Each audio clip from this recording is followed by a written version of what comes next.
Okie dokie. Hey guys, how you doing? Good to see you.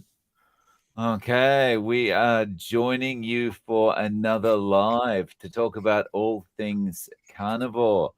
So, how you guys doing? Larry, how are you? I'm doing great. It's good to be here, guys. Thank you, both you and Sean, for having Kip and I on again. It's a great time. Love hanging out with you guys. To everyone watching, what's up? Watching the replay. Hope you guys are doing well. And I just so you know, I haven't eaten in a couple days. Doing a 48-hour fast, and I'll be eating some this morning. So if we have any food questions, just ahead of time, I have not eaten. So, Kip, you doing good, bud? I'm doing great, Larry. It's good to be on here again tonight. Man, just talking with y'all week in and week out, man. It feels like just I don't know, talking with really good friends or even family. I'd say because y'all become like brothers to me. So I'm excited for what we talk about tonight. What about you, Sean? Yeah, man, I'm always happy to get together. It's always good to see you guys. As I told y'all a while ago, man, I was sitting in here an hour beforehand because I'm always excited and always looking forward to it. And so yeah, it's good. It's good to see everybody in the chat, man. Welcome, no matter Mm, where you're watching from. If you don't mind, hit that like button. Maybe throw out a share for us. We'd appreciate that. Um, and just I just want to echo what Kip said, man. It's like family, you know. So always have a good chat, good conversation, good time, and it always encourages me to start the weekend out like this, man. So thank you yeah, guys and you guys for watching as well. yeah, it's great to have you all here. And we have 81 people, 88 people across all our channels tuning in right now. So but we can get that number up. Oh And as was already mentioned, please smash the like button, and that will tell YouTube to go out and find more people to bring in, and that makes a better discussion for all of us. Um, and we're happy to answer any questions or have discussions that may be of interest to you. So to facilitate that, if you could please put a Q in front of any questions or discussion topics you want us to address, and I will endeavor to get to all of those. I will mark all of those so we get through them. And yeah, so Harry, 48 hours. yeah. Piece of Oh, cake, man. I did yeah. 14 days in February. So this is pretty easy. I usually, like, if I do an extended fast, I won't get hungry, like really hungry, until day 3. And yeah, a couple days ago, Cassie, I woke up, I had some brisket, and it was delicious for lunch. And Cat, I said, "What'd you eat?" to Cassie, and she said, "Well, I'm fasting today." And I was like, "Ooh." I was like, "Well, I would have done it with you." So put out a video, and I challenged everybody in our community, "Hey, you want to do a 48-hour fast with me?" So some people came along, and I'll be breaking that this morning. Cassie actually had a ribeye tonight, so she went her 48 hours. She probably went a little longer than that, but just clean out the system, little autophagy. Always feel good after a 48-hour fast. I recommend it if no one's tried it. I don't recommend a 14-day fast, but 48 hours and 72 hours is a powerful tool, especially if you're looking to lose weight. So, if you've never done it, rock it. See how it goes. Mm. So, what's the best effect you've felt from doing, say, a 48-hour fast? Probably just your mental clarity. Everything just seems to crispen up, and of course you've got nothing in your stomach, so you even feel lighter on your feet. Um, you just overall feel better. Sometimes I Mm, do have little insomnia when I fast. So I think that's because your ketones are bumped up a little bit, and your brain runs on ketones, so it runs well on ketones. And but it's just overall, you just feel great, and you mm, just kind of like a reset. And it's amazing. Like a 2-day fast. you'll spend a little time in the bathroom, which you think you wouldn't, but it's like everything in your colon's cleaning out, especially if you're, ideally you should be drinking a lot of water. But yeah, now they say 3 to 5 days, and that's when the autophagy really starts kicking in. But I didn't feel like going through those massive hunger pains, so 48 hours is cool. Oh, nice. So, Sean, have you fasted for any length of time, like 24, 48 hours? Oh man, the longest that I had fasted was 36 hours, and it was August the 8th, I think, 2022. The day that I think that was the day that I came to Larry and Cassie's house to do the first YouTube video interview I've ever done. What day that was? It August 8th or August 20th, 30th? One of it was in August last year. You're buffering, buddy. I can't hear you. Oh man, am I back? And No, I can hear you. I can hear you now. It's Yeah, just on my screen you were buffering. Did you address me somehow, buddy? Oh no, I was trying to think of the day that we did the first video interview in August last year. I don't know. It was like August something. Yeah, I know that ribeye I cooked you. You ate that in about 3 seconds. So you ain't lying. But yeah, well, I had fasted accidentally 36 hours. I just wasn't thinking about food and was hanging out. I think we hung out that day for like 10 hours. It was awesome, man. Great stuff. So yeah, that's about the longest I've fasted. I've been thinking about doing longer fasts. I know the autophagy, I know the mental clarity, and I just, man, I don't know. I just haven't done it yet, but I'm looking into it and have been. So how about you? Have you tried, Kev?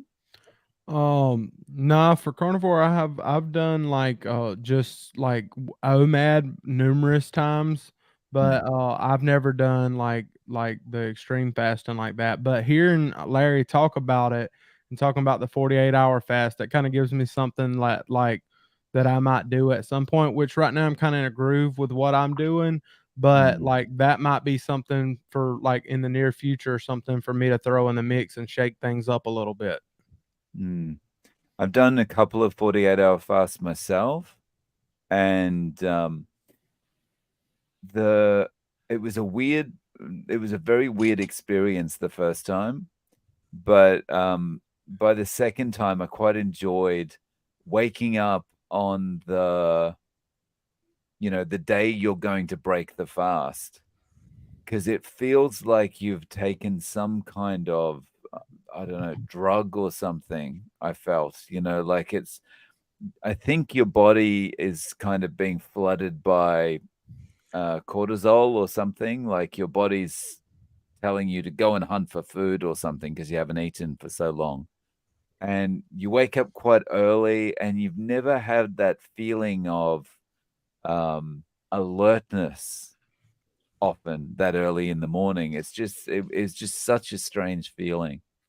So I would recommend trying it to anyone. So we've got a few questions coming in. But first, we have a super chat from the Carnivore Cure. Thank you very much. Howdy, fellas. We appreciate that. Thank you.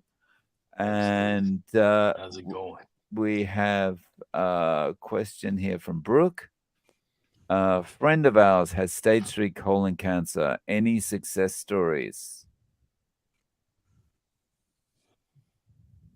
Do we have anyone know of any? Well, as a matter, as far as that goes, my wife she had stage 3 colon cancer 7 years ago. Had her colon, part of her colon removed. She refused chemotherapy and radiation after the doctor told her she was cancer free because they got it all. So, she's still doing really well. We actually just had her numbers checked, and her cancer marker was a little elevated. That's why we're just eating so clean right now. But I personally have never heard, somebody, and I've heard of, secondhand stories of people who have actually fought off the cancer with a clean carnivore diet. And that's kind of why we're addressing her elevated numbers with it. But, cancer survives on sugar. It thrives on sugar. So you just eat it. My advice, just eat a clean diet, beef and salt, maybe even a few other meats, but beef and salt is ideal because there's no cleaner way of eating. Your body's just runs so efficiently. If you put the right foods in, and so if it's you, I wish you the best. Sean, you heard you talk to a lot more people than I do, brother. Have you heard anything about this?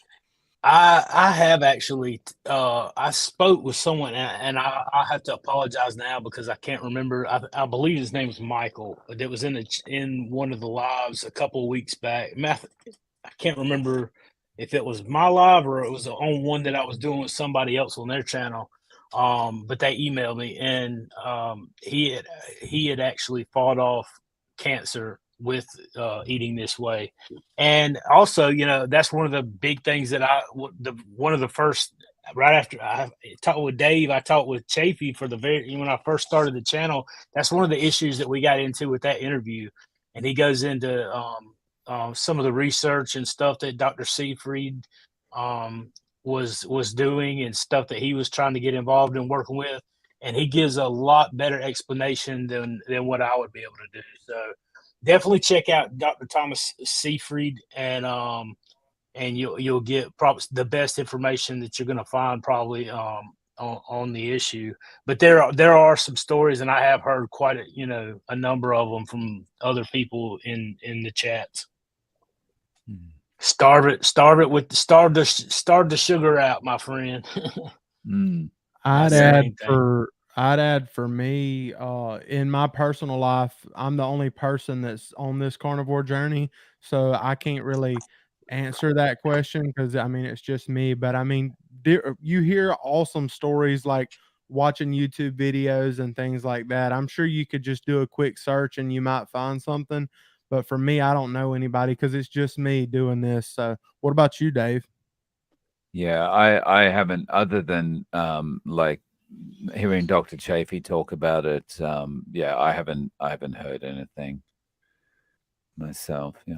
Yeah, I just want to add Um, to like uh, cleaning up and getting strict. I mean, that's why we give up coffee this month. We love coffee. Big, enjoy your coffee on the carnivore diet. But you know, uh, d- some of Dr. Chafee's words have resonated with Cassie about the toxins in it, and so as soon as we saw that marker was raised a little, it's like, okay, well, let's just clean everything up. So this month's challenge was get rid of the coffee, but I think it'll probably be a permanent thing, at least for Cassie. So hmm, nice. So we have super chat without a chat come through from Tony Triana. Thank you very much, Tony. If you do have a question, feel free to add it later and we'll get to that. And also another super sticker from Mark892. Thank you very much. Much appreciated. Okay. So Joyce Butler is asking, has anyone done an egg fast and what did it do for you? I've done an egg fast if 23 hours is a fast. I've done it. I felt okay. Sean, have you tried? Well, I mean, there have been days where all I had was eggs. The eggs that I make that we make or whatever. Well, technically, I guess you would say that I had butter with it too. So, because we mix butter with the yolks to make those eggs, but um, for the most part, it was just eggs and butter. Um, yeah, I've done that quite a few times. Mm. Kit, what about you? Egg fast? I can whip up some eggs pretty fast in a cast iron skillet, but as far as the actual egg fast, I hadn't done that. What about you, Larry? no, your typical egg fast I have not done, but I did a reverse egg fast where I went a long stretch on the carnivore diet where I did not like eggs at all. I just lost my taste for them. And I was like, it's a pretty cheap protein. It's just a cheap food. So I was like, you know what? I'll fast until I get hungry enough to eat some eggs. This was probably like 7 months ago, and I went like 3.5 days, I think, and then I finally ate some eggs. So That was a reverse egg fast. But as far as your typical egg fast, no, I haven't done it. Nice. So Carnivore Cure is saying, I've been trying to eat 60 eggs a week to improve my low testosterone and it's working well. Oh, nice. Congratulations. Very cool. So 60 eggs a week, what's that? My math is terrible. What's 60 divided by 7 if we're thinking about that on a day-to-day basis? That's about 8 or 9 eggs a day. Yeah. Okay. Yeah, Nice. Okay. 8.5. So did it raise? Are you saying that eating that many eggs a week is raising your testosterone? I mean, I've heard of people who are on carnivore that their testosterone is raised just doing carnivore, but I haven't ever heard that just eating eggs would do it. So, it's more of a question than a statement, I guess is what I'm saying. Yeah. Is it have you had it tested to see if it's raised your testosterone at all? You can just comment in the comments or whatever. Yeah, please. That'd be interesting. Like, were you doing carnivore kind of for a while, and then you've started to increase the number of eggs up to 60 a week, and then that's improved your testosterone from there? Okay.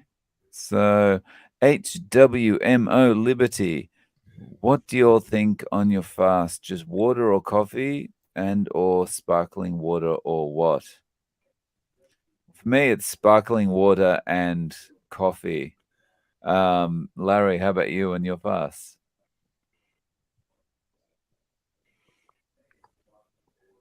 I don't think Larry, if you got me. Oh, no, yeah, you were buffering again.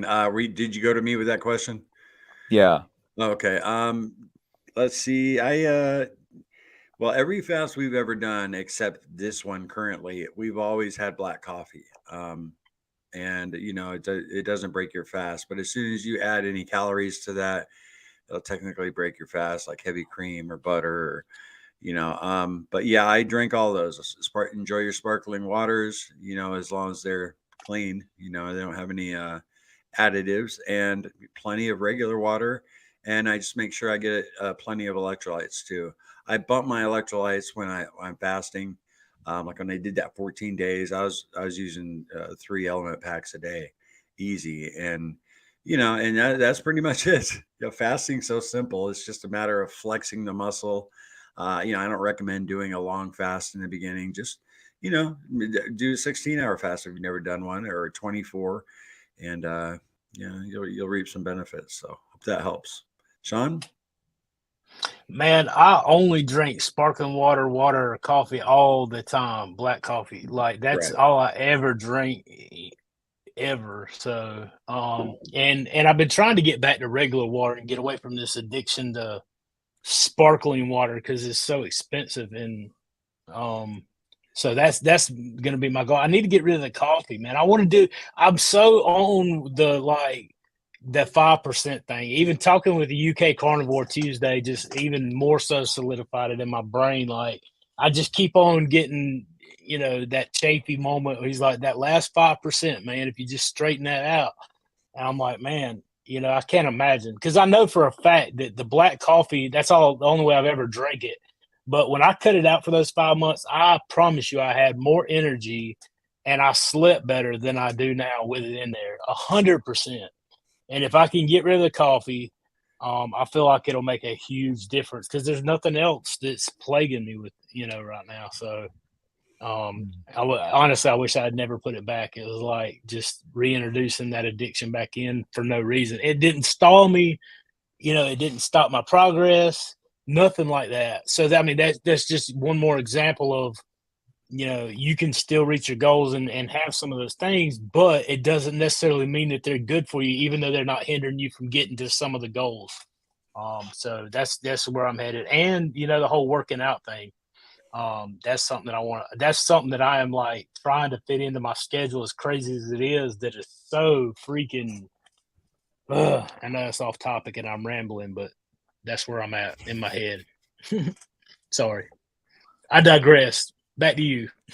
I would say for me, It would be this. I would treat it the same as what I'm doing now, regardless if I'm fasting or not, because I'm like Sean. I just drink, which I don't even drink coffee. I just drink plain water or carbonated water with no flavorings in it. A while back I had some of the flavorings, and I feel like that kind of triggered me to wanting sugar. So for me personally, I'm not saying that for everybody, but for me personally right now I'm just doing plain carbonated water or regular water, regardless if I'm fasting or not. That's probably what I would do.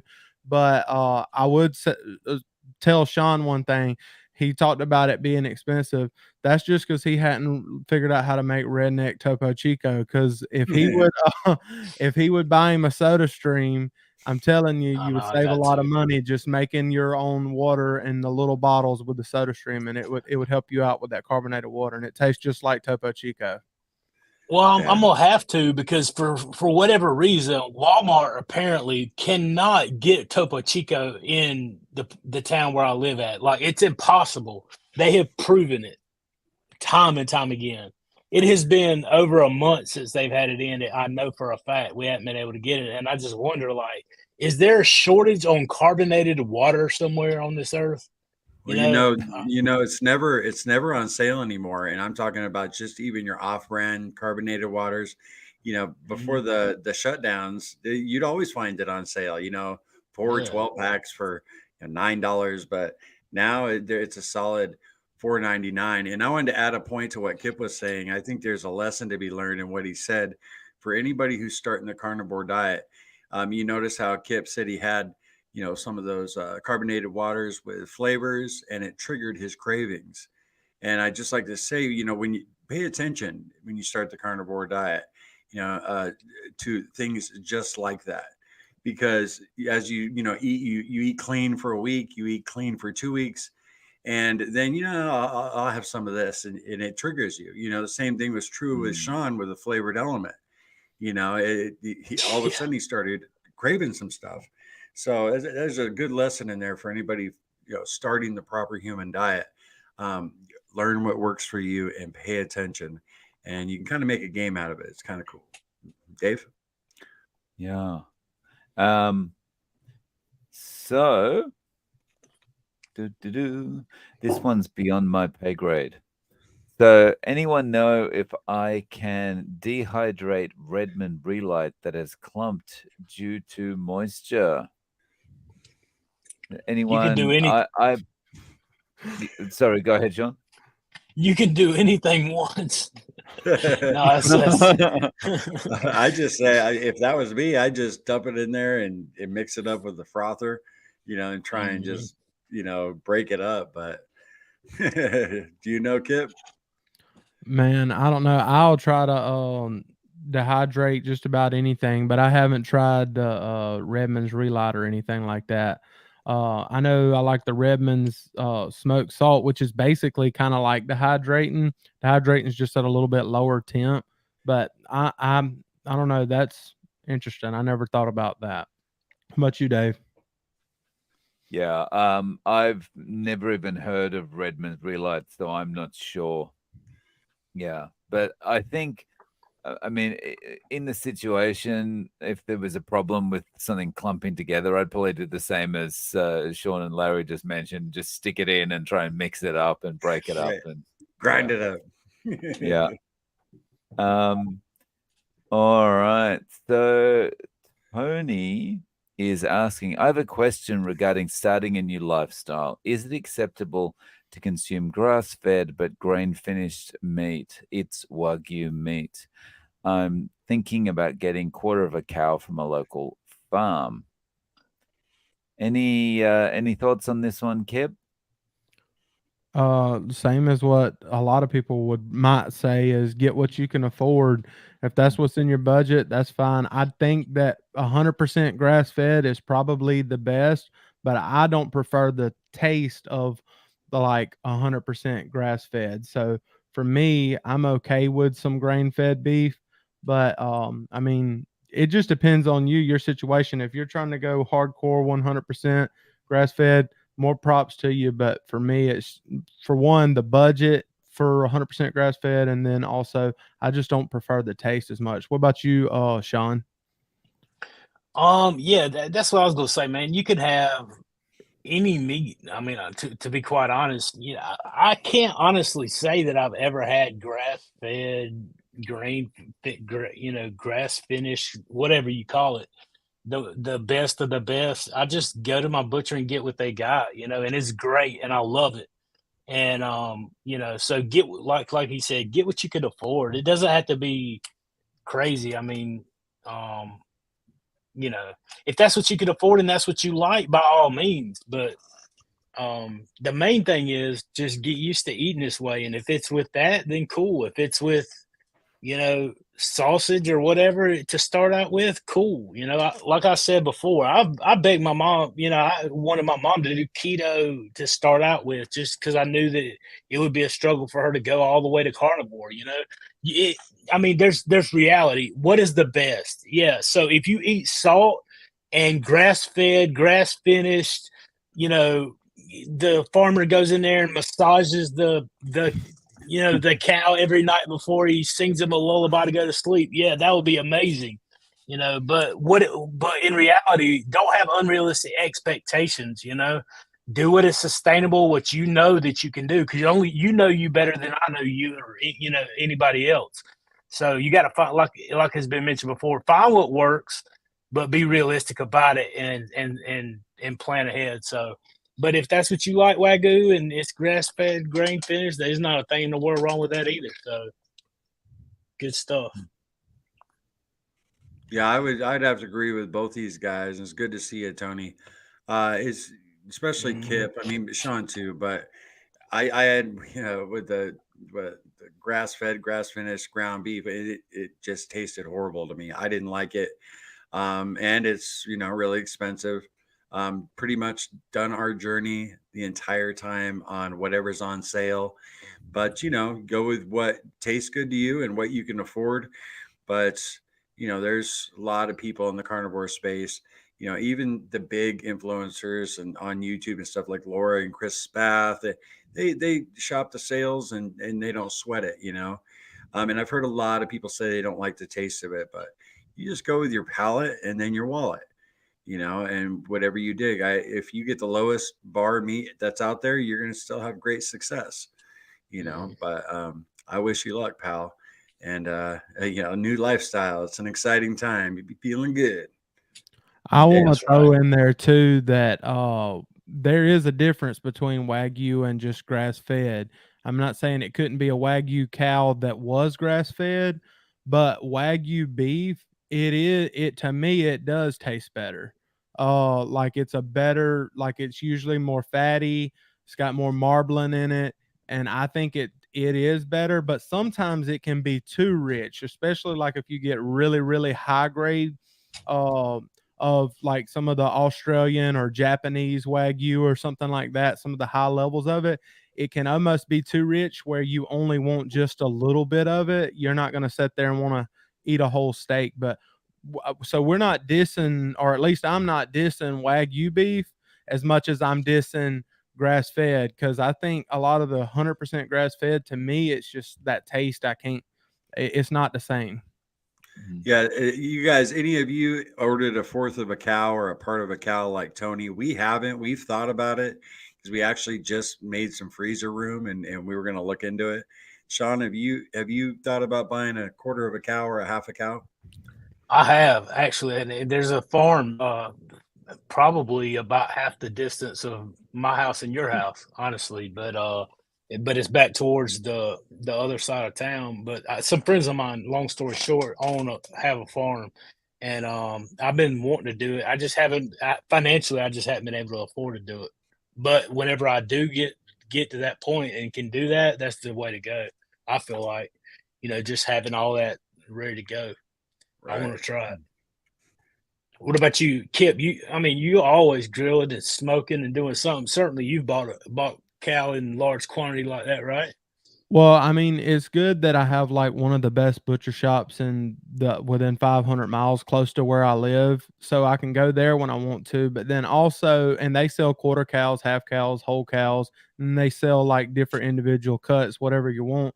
But also, the Native American tribe that I'm a part of, um, we actually raise cattle.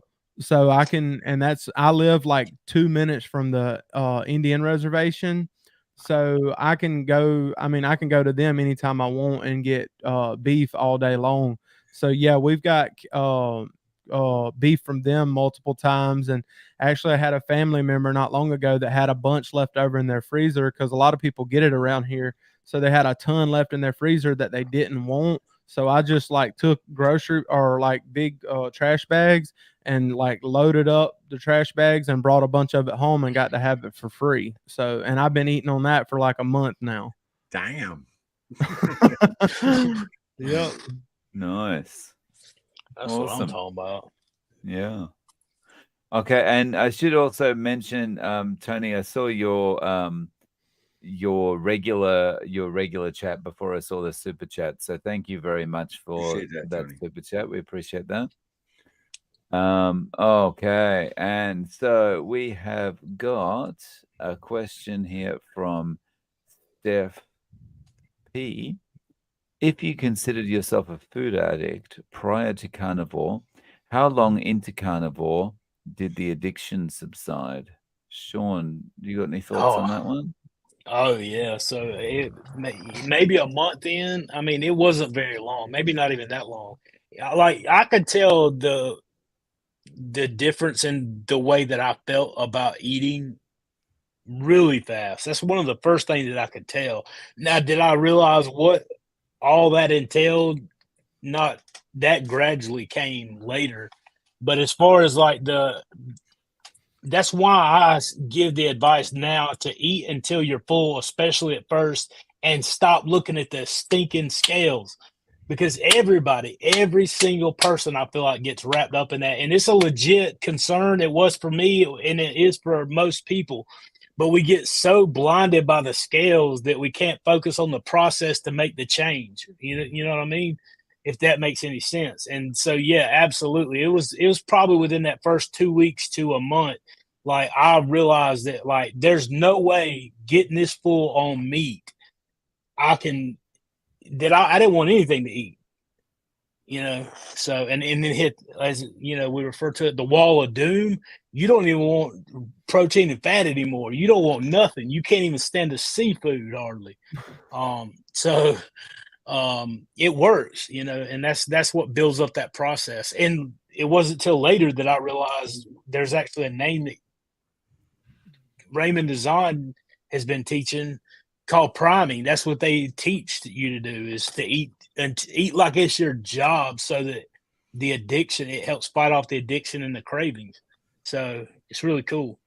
What about you, Larry? Larry, Oh, what's up? what about you? Yeah, it's all good. Okay. What about you? As far as do I consider myself a food addict prior to carnivore? How long? Yeah, your cravings go away almost immediately. They start to subside, and the longer and the stricter you are on the diet. Sean mentioned the wall of doom, and we coined that phrase the first time we did the BBB challenge, and we restricted down to beef, butter, bacon, and eggs. And you get sick of the food, and we just stopped eating for a couple days until the chuck roast and the bacon started looking good again.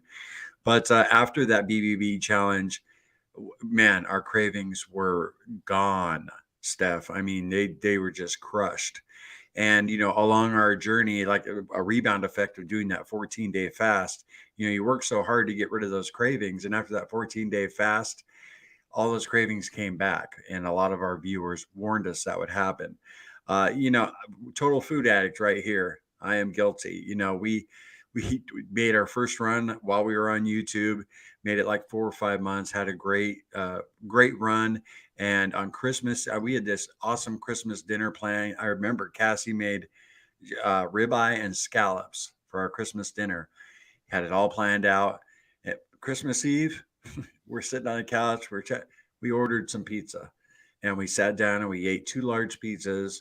We talked each other into it, and that turned into a 3-month, 4-month binge, and we gained over 100 pounds. So, you still have to be careful. Even though those cravings subside, it's like that addictive personality can sneak in, and so many of us in this space deal with that problem.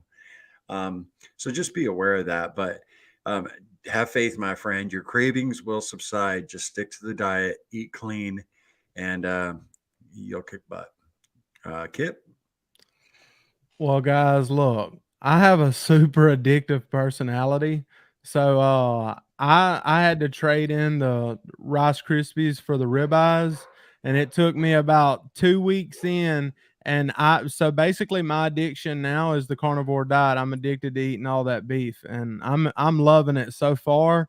It's been changing my life, and I get addicted to that. So I mean, I know I'm making fun or whatever, but like just living this lifestyle and eating the beef, that's what I crave. So I mean, that's kind of like my addiction. Is like like when I'm looking at a really good ribeye, juicy ribeye, I'm like, I'm gonna tear that up. Whereas before I was like, give me the fudge rounds and all that stuff. But I know that this food that I'm eating is like fueling my body and making me healthy. So it's been worth it. What about you, Dave? Yeah, I was definitely a food addict, and it was just about everything. It was I had to eat food to make me feel better. I had to eat food to help me enjoy something when I was feeling good. I had to, and it was all like ice cream and breads and all that kind of junk, muffins, all that kind of junk. Um, I think for me, probably similar to what Sean said. I was probably somewhere between month 1 and month 2 is when the cravings really subsided for me. Yeah. And it's probably at about in between month 2 and 3 where I was at the point where if I was sitting in front of someone and they were eating a cake or an ice cream or something, or they were drinking a beer, it just would do nothing for me. Yeah. To me, you know. So yeah, the feeling of having to do it subsided between month 1 and 2, though. Yeah, nice. So my window's all messed up here. Yeah, different things can trigger different people too. Like, just seeing the food, like Dave says, Mm, that triggers a lot of people. Where me, a stressful event happens in life, or your life gets a little stressful. That's when I start thinking about Big Macs and Whoppers, and I stress really gets me thinking. Even to this day, it'll cross my mind. It's like, no, Larry, you can't do that. It's kind of like a constant battle. But we have people in our Facebook group, and Sean knows about this. I'm sure all these guys do, where someone will post, like, I'm making my husband a standard American diet dinner. I'm tempted, so they take a picture and they post it for just like some accountability and some strength. And some people are like, "Oh, that you shouldn't post that. It triggers me." And I get that, but you got, we always say you got to take it in context. They're asking for support by posting that, mm, but that picture doesn't bother me, but it does bother some. So recognize your triggers, and you'll be able to identify them the longer you go. mm. It's yeah, well said. Um, okay, guys, just before we move on, um, if you haven't already, please smash like. That'll help us get some more people in. We've currently got 260 people across all 4 channels, which is awesome. But it'd be nice if we can get that number up a little bit more. Always nice to see if we can break a record. So, yeah, please Absolutely. smash away. Okay, we've got a question from Steve Heater. And Steve wants to know, can you speak to the types of exercise you do and when you think it's best to incorporate it? For example, day 1, after 90 days, 6 months, never. Okay. Um, yeah, okay. Larry, can you speak to the types of exercise you do? Well, I'll just tell you the beginning of our journey, or the majority of our journey, Steve, was no exercise. I lost 80 pounds pretty quickly, with, a pretty sedentary lifestyle. So, but as you lose the weight, you become more active, and I spurts where we've done some walking, and it's really when you're ready to do it. You know, Sean got out there walking when he could barely walk. I mean, he was struggling, but he had the determination to do it.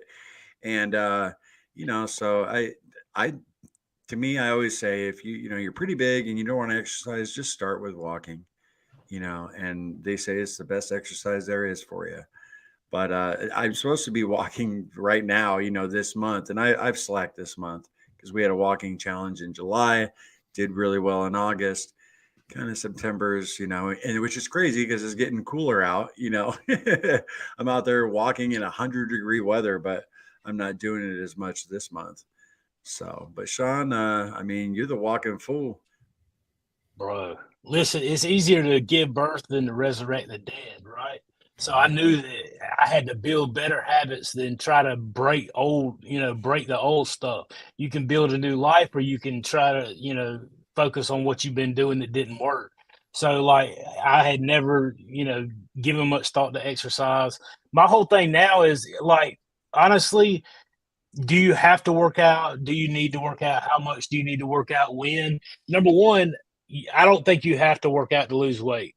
I don't. I think the majority of it is what you're putting in your body. Is it going to help? I would have to say yes, it does help. I feel like I feel better. Like didn't want to exercise a whole lot until I got closer to my ideal weight. Number one, because I was 457 pounds and it was a struggle just to breathe, no less try to walk and work out. I did walk. I don't consider walking really a workout. But I would say start out with a little bit of walking and just build it as time goes on. I also didn't want to build a whole bunch of muscle when I'm trying to lose weight. Psychologically, that's going to throw a damper into your process. You're going to see that weight not dropping, and you're going to feel like, well, good gracious, I did all this and no pounds are coming off. Those kinds of things. So I would try to get some of that, the weight off before I did. That's just my personal opinion about it. And I feel like it's going to benefit you more. But I don't know, man. I know 100% fact that it makes me feel better. I'll tell you how much better I feel when I do it. I can't remember if I was telling these guys or talking about it earlier. I cut my grass twice this week. One time it needed it, and the second time I needed it. The grass didn't even need it, but I'm out there pushing it in the heat because I need to get outside and get some movement going on. And it's a good bit of pushing. So yeah, I felt better. And every day I've been trying to get outside and get active, get moving. And I feel better whenever I do it. It's gonna suck at first though. What about you, Kip? I noticed you've been running. I've been wondering what you're running from.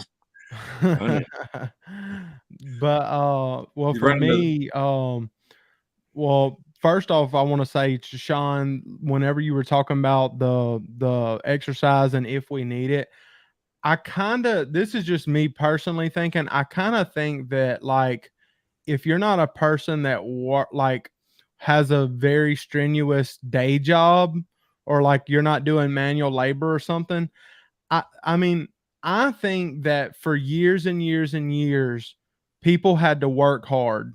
Like before, like nowadays, where like you can go to a grocery store and get your food and you don't even have to, you can sit on your butt and get paid to do like a job typing on a keyboard.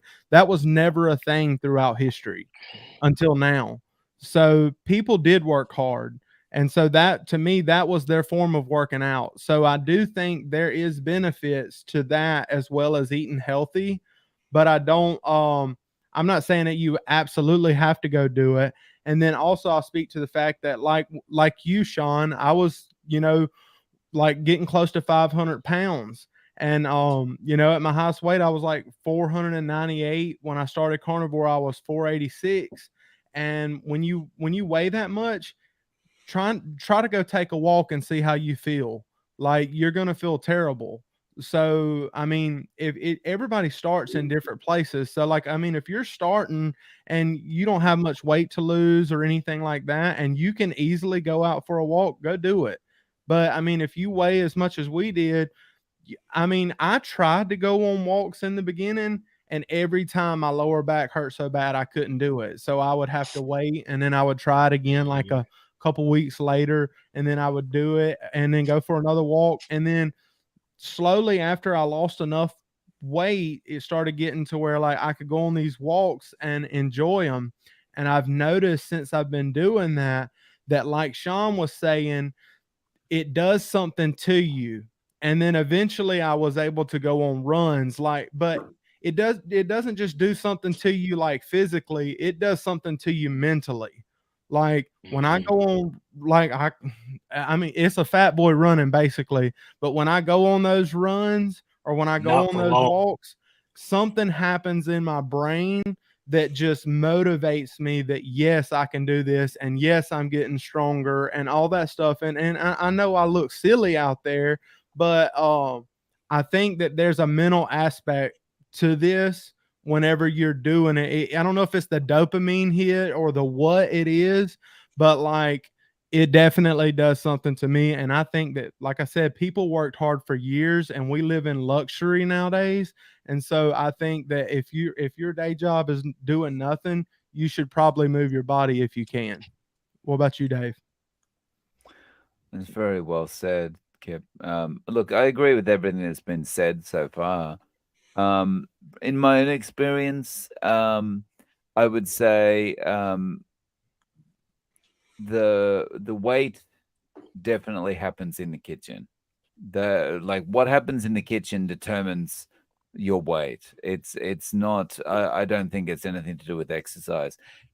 And having said that, I don't think you should push the exercise at the start because, in my experience with carnivore, at some point your body's going to compel you to do the exercise. Your body's going to say, okay, now it's time, get out there. Like Sean was saying about the, cutting the grass 2 times, right? Like he needed to do it that second time. Like your body is just going to say to you, okay, it's time to move now. Let's go. Let's do something. Whether it's just stand up or it's go for a walk or whatever it is. And so that might be very quickly in a few days. That might take the 90 days. That might take some, you don't know, but at some point you're going to be compelled to start moving. I did want to say motivation follows action every time too. Amen. Yeah, I'd like to add. I saw Kip. You're out there running to that third pole. I was watching you, and I was like, "Damn, boy, you're getting it." And you're I was saying that too in my head. and you're talking to the camera while you're running. I was like, "Boy, get it, man." That is pretty cool. Thank you. Can I just also say, like, it does not matter how silly you look, bro. You're out there doing it. Anybody thinking you looking silly is sitting at home on the couch watching you look silly. You know what I'm saying? It don't matter. Whenever you get motivated like that, when you get that fire lit inside you, you can't help yourself. You got to break loose, got to do something. You will do hands down whatever it takes to get the job done. And when that's inside you, man, you don't have a choice. You got to get out there and do something about it. Like you're sick and tired. Food I eat. The food I eat makes me want to move my body. That's right. Come on. Yeah, I saw you and I was like, get that third pull, boy. Get there. You did good, man. Yeah. Nice. And just also to follow up on what Sean just said there, motivation follows action. I think that bears repeating because that's a mistake that a lot of us make. It's certainly a mistake I made for a lot of years. You feel like I have to be motivated to take action, and that's not the way it works. If you have to be motivated to take an action, then you're never going to be taking many actions. You need to actually do something, and that's what's going to maintain your motivation over the long term. Yeah. So sorry, I just wanted to emphasize that point. Um, the Carnivore Cure, I am trying to like walking, but I hate it. If you ever see me running, you better get to getting because a bear must be chasing me. I'll just follow you, Carnivore Cure. Say, wait, what are you running from? Let's go. Yeah. Thank you very much for the super chat, Carnivore Cure. Okay. So we have a question from Jasmine. Do you feel like working out walking took your journey to the next level? Oh, a lot of exercise questions today. Um, Sean, do you feel like working out or walking took your journey to the next level? Oh, absolutely, I do. Like, I mean, I feel like it helped me. I don't know if it helped me. Maybe it helped me lose weight, more weight, whatever. I don't know if it helped that at all, but mentally, like Kit was saying a while ago, I used to get alone in my head, and like I would have these talks with myself when I was walking, and whenever I was doing that, and I got more in my like more to myself, and I had some conversations that I certainly couldn't have right here with you guys on YouTube with myself, because I talk a lot about I quit making excuses because I used to use them all. I used to blame everybody else for the problems that I was creating for my own life. I used to have excuses lined up for certain situations for why I couldn't do the things that I said I needed to do. That's where a lot of those conversations with myself was like, listen, and some of the things were just flat out, I agree, you need to learn to love yourself, but sometimes you need to quit buying the lies you keep telling yourself, and you need to get honest with yourself. And that's where that happened for me a lot, was on those walks. And sometimes I'd get wrapped up in conversation, and some people are going to come in and see this and be like, this guy is nuts. And that's fine too. But that's where a lot of those concepts came, and the things that help motivate me to continue down the process and to get things straightened up and to put things in order. Was during those runs, during those walks, because I look silly. I will just never, as long as I live, forget. It's about 3/4 of a mile from my house to the stop sign down the street from where I live. And I would get out there early in the morning and walk back and forth to that stop sign, back and forth and back and forth and back and forth. And there was one day in particular that I don't know if it was one of my neighbors, just somebody driving past. I'm walking down the street. They literally pull up beside me, roll the windows down, and just gave me the thumbs up and was like, "You got this. You could do this." And I had never seen the person since. I had, never seen them before. But like, in my head, I was like, you daggum right, I got this. I'm gonna get this done. And I was over 400 pounds still. But do you know how motivating that was for me? And it's just one of those weird moments, So, yeah, I feel like it took me to the next level in way more ways than just one. And I feel like that's where you can get some of those thoughts and get your mental battle going on. What about you, Larry? I mean, I know you guys, you and Cassie, I was putting in that work this past summer too, man, out there in the heat. Yeah, I mean, I felt better, when I was doing it every day. But when I was going to answer this question, I was going to answer it for me, looking at Sean's journey up close while he was doing it.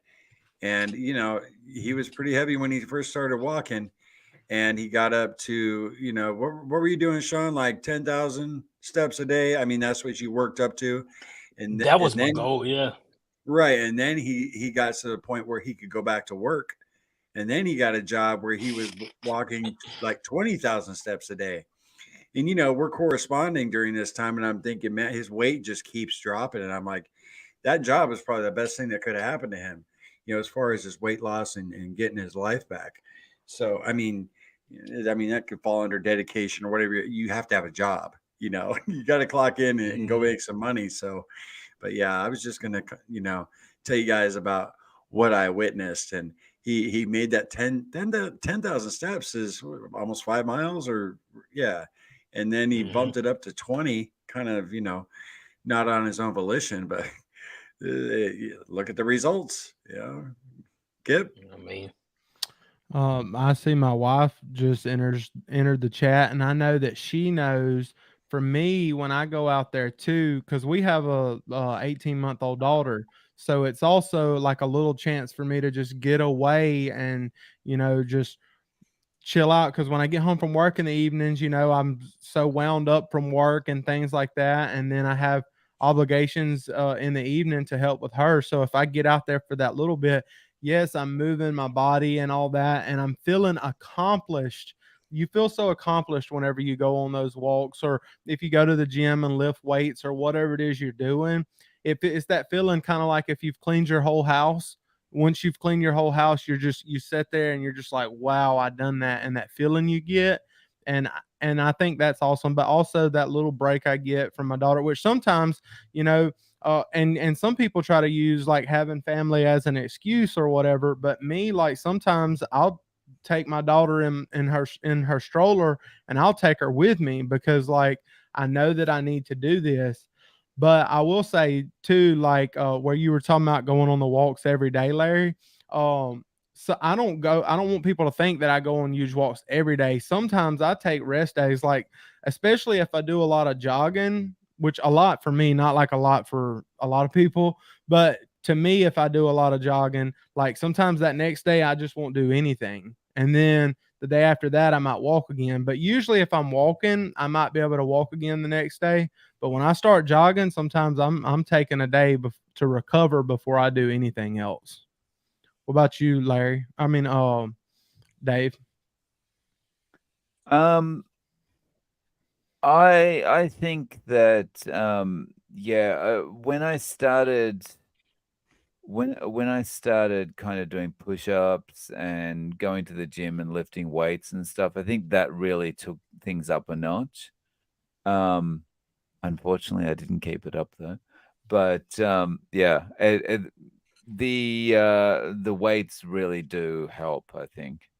Um, but yeah, as I as I say, I didn't keep it up, so I haven't got much more to add to that.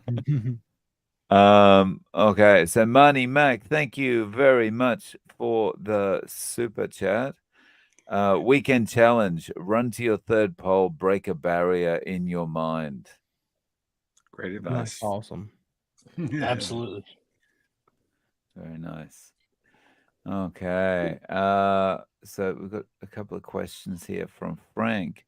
Frank, do any of you guys take any hormone supplements like DHEA or L-carnitine? Sean, do you take any hormone supplements?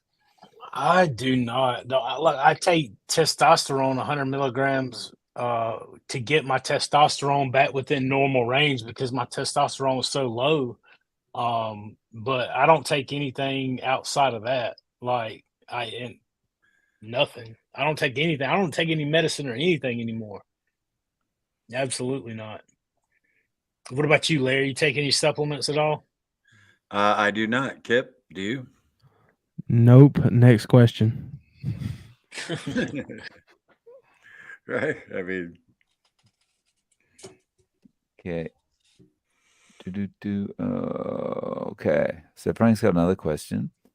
Do any of you guys have a physical job and at the same time Wall of Doom and suffer from lack of energy on the job? Kip, is your job physical? No, it's not. I'm top behind a computer all day, and that's part of the reason I was saying earlier, like if your job is like that, I think it would do you good to get out and move your body if you can. If you're not able to right now, you keep eating right, and eventually you probably will be able to. But I mean, of course, if you're a roofer working on a roof all day, like I'm not telling you that when you get done working on the roof, you need to go exercise because you've probably done enough work for what I've done all week in one day. Anybody else? I don't. Right now, I don't have a physical job other than like I mean I do gig work delivery, but my last clock in 9 to 5 job or graveyard job was at an auto plant, and I was doing the ketogenic diet for the very first time while I was working there. I mean, my first genuine attempt at it. And the only time I found a lack of energy was when I was suffering from the keto flu. I'd never missed a day of work since I gotten employed there. And I remember the keto flu hit me so bad, I asked my supervisor if I could leave. I felt horrible, no energy. So it's actually the only day I ever missed it. I didn't call in, but I went home early. And so, no. And the Wall of Doom, I mean, yeah, I don't know. If you're in the Wall of Doom, that means you got, your body has plenty to run on. I mean, that's what my body would, or my mind would tell me. But no, Frank, only time I ever had it was with the keto flu. Well, I think that's when that was the deal though. Like the Wall of Doom and like the keto flu just about was happening around the same time if you were strict for that whole month. I mean, for the most part, obviously it could happen at various times for different people. But usually about the 3 weeks to 1 month time period is when people really start to see that start kicking in. And that's about the time the Wall of Doom. If you've been eating 3 times a day, all that you can eat fat and protein, time you get to 2 or 3, 4 weeks, man, you're hitting the Wall of Doom. There ain't no doubt about it. As far as the physical job, I've had nothing but physical jobs my whole entire life. And now I'm up from, 6 o'clock in the morning, 5 and 6 o'clock in the morning until usually midnight or 1 o'clock in the morning. But I work remote from home. I'm on the computer and then doing the YouTube thing. I'm, on the computer. So, yeah, I mean, I have to make extra effort to get out and do physical stuff now, whereas I've never had to do that before in my life. But it's important to me to get out there and do it now. So, Dave, what about you, man? Working out, physical job? I don't have a physical job at all. The only thing that's remotely physical is the walk that I have to do to get there. But apart from that, nothing. Yeah, I'm sitting down all day. Okay, and Dave, go ahead. Do you own a car in Japan? You don't, right? No, Yeah, no. right. So we walk everywhere. Right. That's crazy. Cool. Yeah. So I'd like to have a car here, but I live in Osaka, and the Osaka drivers are the worst drivers in Japan. And I would be very scared driving on the roads the way they drive here. So yeah, I'm not gonna do it. You need to introduce some of them to them drivers from South Carolina, man. They could, I guarantee you, they could teach them something. you think they're the worst over there?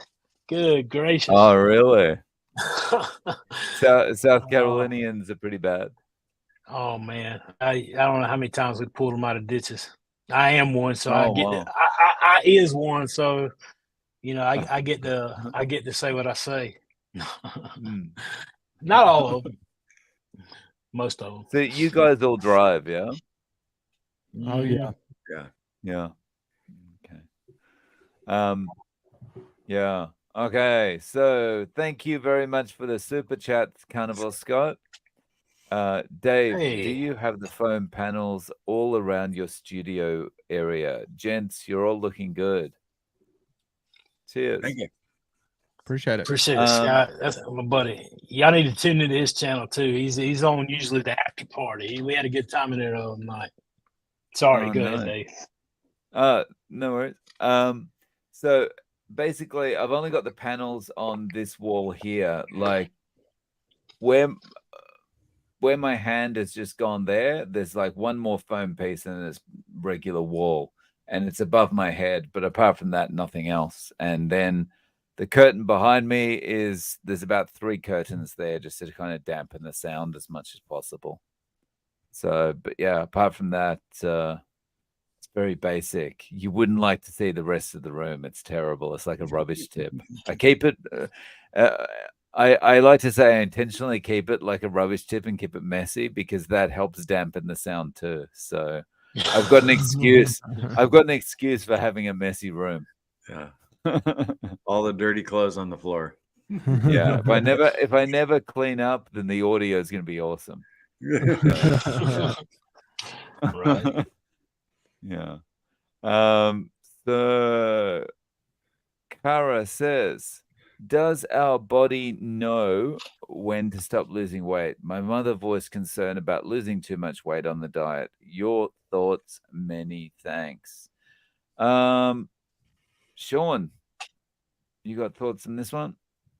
Yeah, I do. I think your body's extremely smart. If it can, your body works on a set of mostly on feedback loops, and with all your hormones, with all your different signals and everything else. I mean, your body carnivore is not a weight loss diet.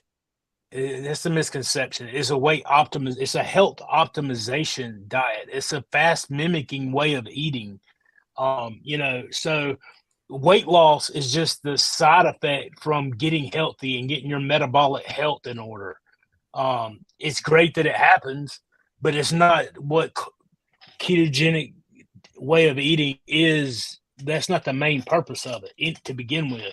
So yeah, I would say that by getting healthy, your body is given the nutrients that it needs to perform optimally and stabilize your health, and knows where you're supposed to be at naturally.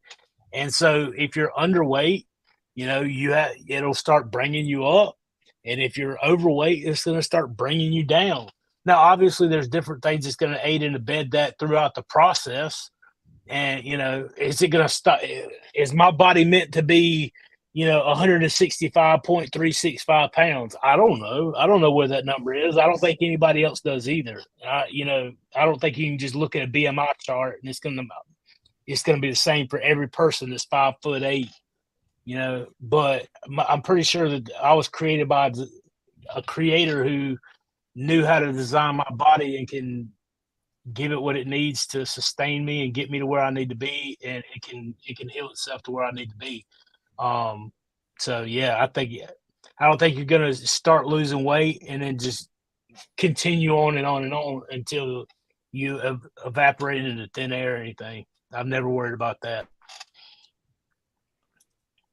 Anybody else? Kip, what about you, man? You got anything for that? I'm not gonna even try to add anything to that, Sean. That was beautiful. What about you, Larry?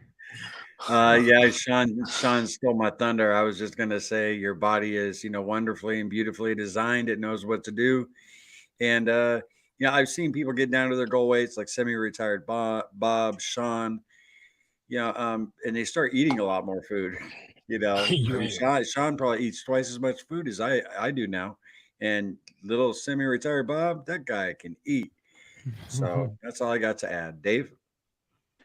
Yeah, the only thing I want to add to this is I agree. I think your body does kind of, stop losing weight when it no longer needs to, but that's on the proviso that you are eating enough. And that's the great thing about carnivore is that we can eat as much as we need to be satiated. And as long as we're doing that, then things are going to be okay. If you are trying to minimize the amount you're eating, even though you're doing carnivore, then you might find you become underweight, I would guess. But other than that, I'm pretty sure your body's good at working everything out. Thank you for your question, Kara. And we have a question here for Kip. So I think you've talked about this before, but maybe not everyone has heard you talk about this, Kip. What kind of work do you do?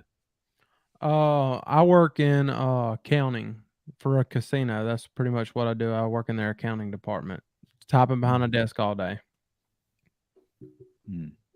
Appreciate it. Okay. He's a good fella. Yeah. Oh, and we have another Carnival Scott. Thank you very much. Okay, a question for Larry this time. Do you ever play those guitars on your videos or in these live events? Yeah, I have in the past, Scott. Go check out our older stuff. Do a deep dive. Yeah, I play so well, I get copyright strikes. No, I'm kidding. But yeah, I have here and there. It's really almost a time thing right now, and when the weather's really hot, I don't break them out. Like they both need to be restringed. And you know, the heat of the summer, I like to play on the porch. In the heat of the summer, it's like so I'll probably get them, polished up here and cleaned up for the fall. But yeah, it's kind of like a decompression thing for me.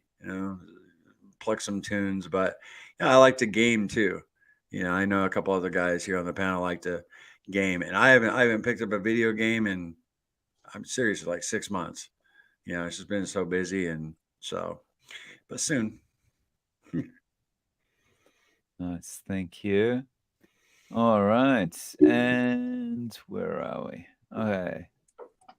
I haven't picked Yes. up a video game since my daughter was born. I used to game a little bit and play on the computer or whatnot, but and I had a PS4 or whatever. But man, since the day she was born, I can hang that up. It ain't happened no more. Right. It's been months for me. I used to play with my buddy Pete from Calif. We'd get on there and Division 2 and Call of Duties and all those things. But yes, and Carnivore Style, I do play the radio all the time, man. Check it out later. Jasmine has a question for us. I hear about so many men with the testosterone issue. What is it? What's causing the low testosterone? I'm just curious because I hear about it in a lot of different groups. Okay, no, who wants to take that question? I would just say age. That'd be my guess. But Sean actually takes supplements. So Sean, what do you think? Yeah, so a lot of it's caused by the toxic diet that we eat, along with toxic diet over time and age can decrease your testosterone. Lack of physical activity, depression, like all kinds of different things result from it. But mine was like super low. Like, so normal testosterone for a man is between 220 and like 950 or 1,000, something like that. And mine before taking the medication my doctor put me on was like 120, 122, something like that. It was like over 100 points below low. And so, just to get it normalized, I did take it. But yeah, I don't, I definitely blame a lot of it on the plants sterilizing our body with the toxicity that they put off when we shove them down our throats all the time. Yeah, I would say the same thing as Sean. Like I feel like I feel like it's the same for women that struggle with like PCOS and everything like that. I feel like it's the testosterone for men, and you got things like PCOS for women. And I think it boils down to of course the other things matter, but I think the biggest thing is the food that we're eating, because it's so different than what people ate for years and years, and our bodies is just like, dude, what are you doing? Like, because we're eating stuff that's not even real, and we're all this processed food, all these different chemicals and all the stuff they spray on the vegetables and all this stuff, and it's just like nothing's natural about it. That's why I like on being on this journey. Like, I mean, we're eating meat, and that makes it way cleaner than all the other things. So I think that plays a big role as the food that we eat. You got anything to add, Dave? Yeah, you said it really well. It's the food. That's the big thing. And Carnivore Scott's got a follow-up question for us. Okay. Thanks for the super chat, the other super chat. Okay, what games do you all play, and do you use Twitch? I have a couple, but I'm not a gamer. I like to play Valheim. I'm not sure if I'm pronouncing that correctly. Valheim. So, Sean, what games do you play? Yes, I don't do Twitch. I play Division 2, Division 1, Call of Duty, Black Ops. Basically just the PlayStation 4. I love Star Wars, Battlefront 2, those kinds of things. So But it's been a long time. It's been months, months and months and months and months since I've played anything like that. I have got on there maybe once or twice in the last year, probably. Um, Mm. so, Larry, what about you, man? Well, when I was working at the plant, I played a lot of Grand Theft Auto 5 online because I was working graveyard and I had to keep my schedule during my work week and I'd be up all night alone and without if I just watched TV or something, I couldn't stay awake. So I'd play I really got into Grand Theft Auto 5 for like a year and then took a break from video games for a while. And then the next game I put a lot of time into was Red Dead Redemption 2 on the PlayStation 4. And that's really the last game I put a ton of time into. Cassie and I like Nazi zombies, the old school Call of Duty 2, and she loves The Last of Us. The original Last of Us and The Last of Us 2. She is a diehard fan. She's beaten both games probably 5 or 6 times on the hardened level, which is like extremely difficult. And she's a badass on that game. So we both like to game, especially early in our marriage. We gamed a lot and had a lot of fun. So, Kip, what about you, bud? Well, for me, growing up, I was always into like, because I'm a huge college football fan. Got to say, Roll Tide. So I was always into like football games, whether it be college football or NFL. And then I've always been into like racing. So I was into like all the different like racing games, like Need for Speed, all that stuff, Forza. And then I dibble dabbled in some Call of Duty as well. I liked playing like, the different Black Ops games and Warzone and stuff like that. But since my daughter, which she's crying right now, y'all might hear her, since she's been born, like I have completely not gamed at all. What about you, Dave? Uh, it's a bit embarrassing, but I still play Doom on my PC. Like I'm not the new version either. Like we're talking like 1995, 1996. Like Yeah. I play the new megawads that are produced like every year. I play those, but it's still in GZ Doom that I'm playing it. So, but I Awesome. love it. Yeah, I love it. It's good memories with that game. Okay, so we've got a couple of super chats here from Russ from Homesick Buckeye. Shout out to the family. Thank you, Russ. And Appreciate it. also on the topic of gaming, my favorite game used to be bobbing for mashed potatoes. Nice. Thank you very much for that. And Ground Beef Guy is asking, has Dave ever been to America? Yes, in fact, I used to work there. I worked for about 3 or 4 months in LA back in '97. So I have been there, but I have lived there, but it's been a very long time. So I'm due for a visit. And so hopefully I can get over to the States in the next few years. You got to Um, go somewhere besides LA next time. yeah, that is something I have heard. Yeah, and like because I was only there for a short time, I didn't venture very far either. I got to Vegas a couple of times, but that's as far out of LA as I really got. Yeah. Um, do do do. Where are we? Less junk, more health. Have any of you gained weight after eating at a restaurant? I gained 5 pounds after 5 days from one meal at a restaurant. Okay, so just before I hand this question over, I'm going to disappear for a second. I'll be back in a minute or so. So Larry, have you gained weight after eating at a restaurant? Not in regards to what you're talking about. When our first 2, 3, 4 months, really, they had like 4 months on the carnivore diet, we really stayed away from restaurants because Cassie and I just don't have the willpower, until we get our cravings dropped down, especially like a buffet. I mean, our son little Larry loves the Chinese buffet, and we just had to stay away from there because that could lead to something really bad. But yeah, I mean, is that strange? Just 5 days of eating and one meal, and you gain some weight. It's like, what are you ordering? There's some secret sauces in there or something. Sean? I can't remember gaining a whole bunch of weight. Like, I mean, I have retained inflammation, and I thought that's kind of different. The scale technically did go up, but it was only for a day or two, and then it was right back to where it was after eating my Texas fajitas.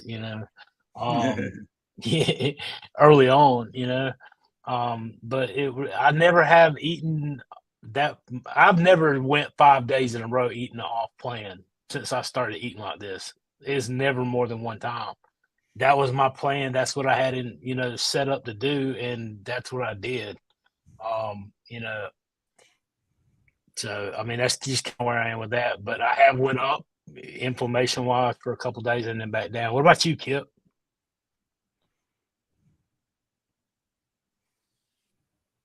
You are on mute, my friend. Can y'all hear me?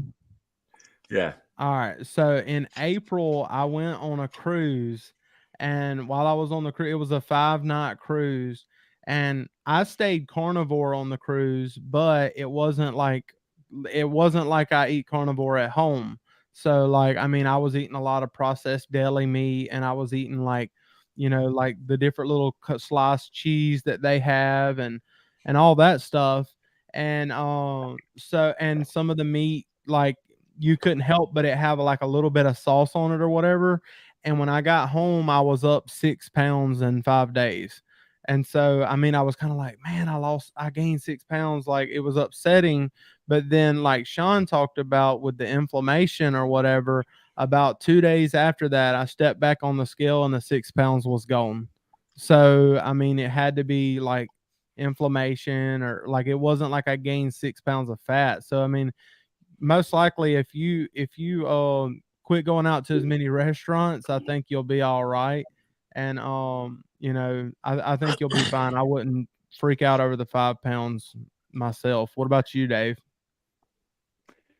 Yeah, that I haven't experienced that, but yeah, I'd be if I had, I would be very closely looking at what kind of stuff they were serving me in the restaurant, or maybe considering not going to those restaurants again, because that would be a little bit scary.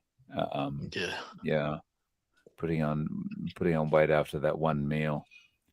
Um, okay, so sorry, I just Well, and I um, heard Kim go Howerton ahead. as well. Kim Howerton, I think it was, is who I was listening to one time talking about it's nearly impossible to gain more than 0.02 or zero point 0.2 pounds per day, no matter how you eat of fat. Now, you might be able to gain so much weight of inflammation and water retention based on what you're eating, or the sugar content, or the seed oils or whatever. But as far as fat, it's almost impossible, no matter, even if you're eating the sad diet, to gain more than 0.2 pounds of fat per day. So, I mean, not that the inflammation or water retention is any better. It's obviously the first thing our body usually puts off whenever we start eating right. So it is pretty important that we don't have that inflammation, or we don't have that water retention. But it's not like you're gaining fat if you can. And that's why it's so important as well to stay consistent with making sure you're getting back on plan.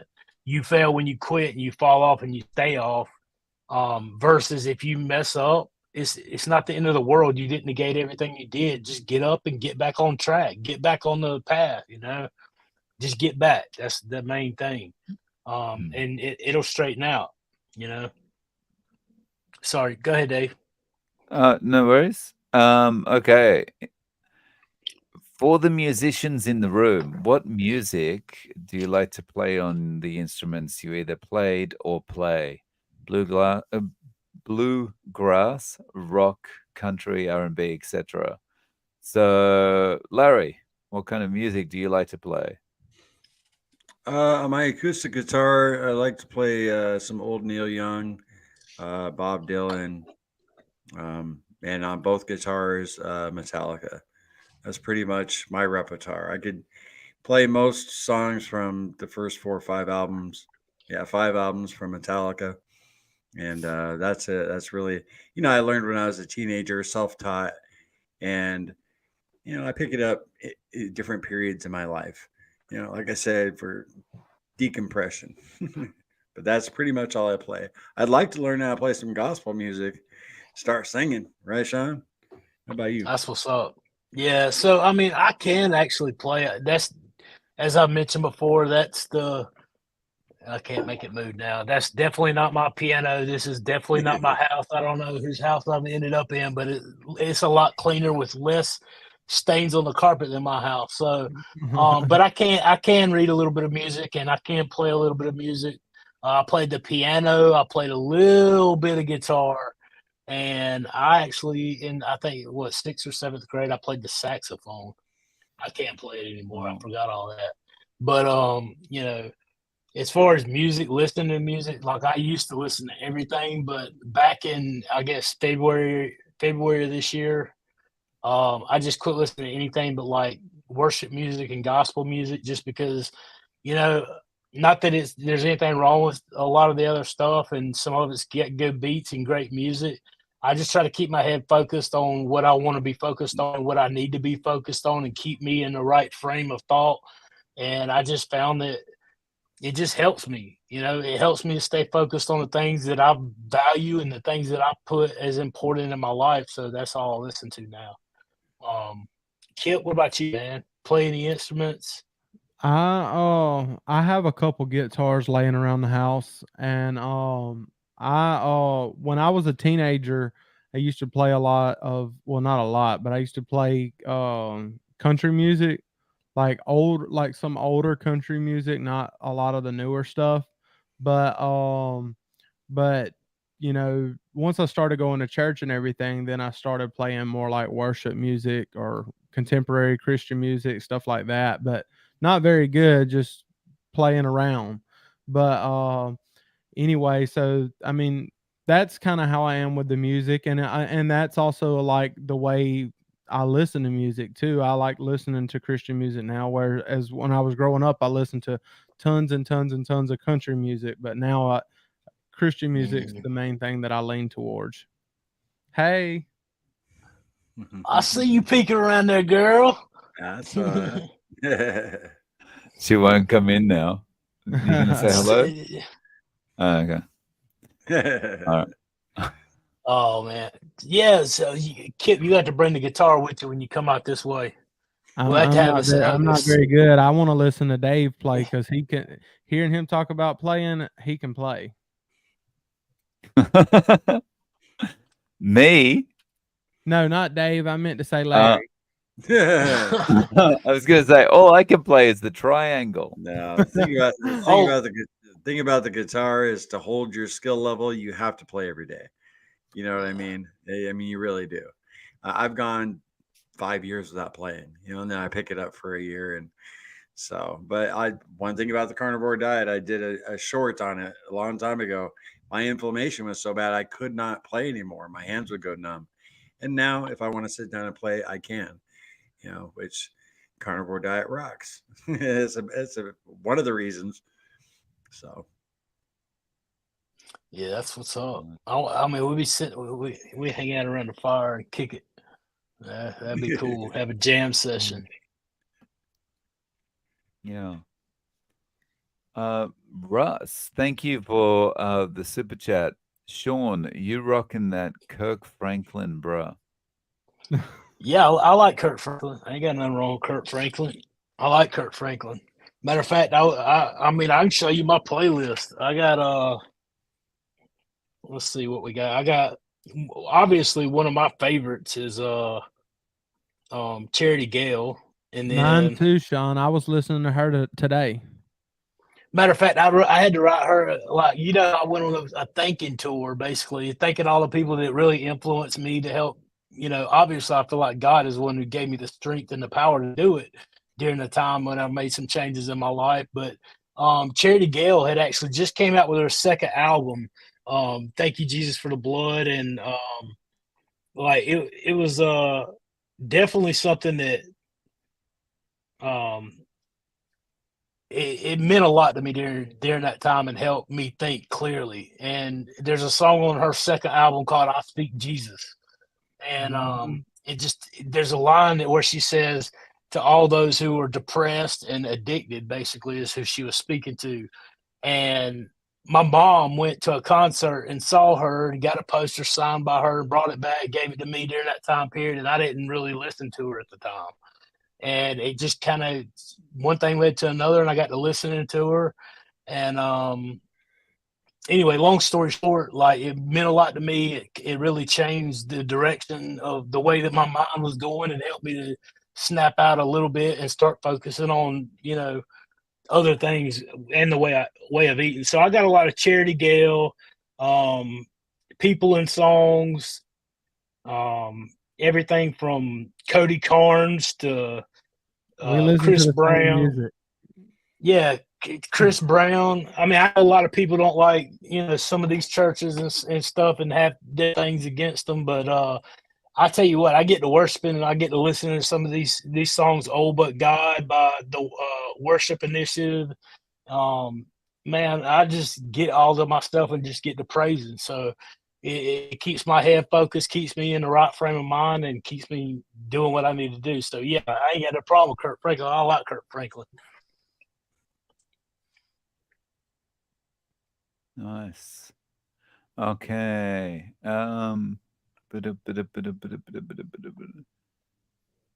Sorry, guys. Carnivore Chuck, have you guys ever thought about planning and hosting a meetup for fellow carnivores? Larry. Yeah, we got one on September 22nd.